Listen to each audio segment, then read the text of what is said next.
নমস্কার বন্ধুরা, TET live YouTube চ্যানেলে তোমাদের সকলকে স্বাগত জানাই। তো আজকে আবারও তোমাদের মাঝে একটি মূল্যবান ভিডিও নিয়ে এসেছি। সেই ভিডিওর মাধ্যমে তোমরা জানতে পারবে যে বিএডরা নতুন করে আবার একটি সুপ্রিম কোর্টে মামলা দায়ের করলো বা তাদের মামলাটি লিস্টেড হলো। এই মামলাতে আমরা দেখতে পাচ্ছি তারা বারবার সুপ্রিম কোর্টে ধাক্কা খাওয়ার পরেও তারা পুনরায় ফিরে আসছে। তাদের মনকে তারা সান্ত্বনা দিতে পারছে না যে তারা ডিএলএড ভার্সেস বিএড মামলা থেকে তারা হারিয়ে গেছে। অর্থাৎ প্রাইমারিতে শুধু ডিএলএডই যে যোগ্য সেই জায়গা থেকে তারা নিজেদেরকে মানতে পারছে না, যার জন্য তারা এই বিএড সংগঠনেরই একটি পক্ষ আবারও সুপ্রিম কোর্টে মামলা করলো এবং তাদের মামলাটি লিস্টেড হলো। তারা তাদের বক্তব্য যে তারা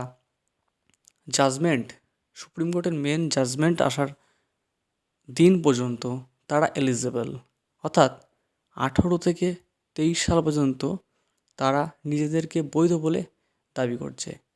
এই বিষয়ে তারা সুপ্রিম কোর্টে যে রায় দেওয়া হয়েছিল সেই রায়ের যে বেঞ্চ দিয়েছিল সে মাননীয় ধুলিয়া মহাশয় ও অনিরুদ্ধ বোস মহাশয়, তাদের বেঞ্চে এই মামলাটা লিস্টেড নয়, এটা অন্য একটা বেঞ্চে লিস্টেড। অর্থাৎ সে মহামান্য বিচারপতি অবশ্যই বিচার বিবেচনা করার পর নিশ্চয়ই তাদের ঘাড়েই মামলাটি ফেলবেন এবং তাদের যথোপযুক্ত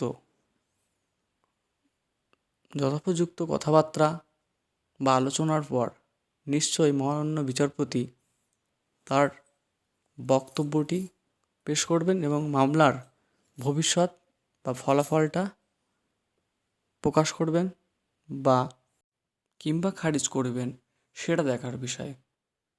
অথবা তাদের কি আশার আলো দেখাতে পারেন সুপ্রিম কোর্ট বা সেই বেঞ্চ, সেটাও আমাদের চোখ থাকবে।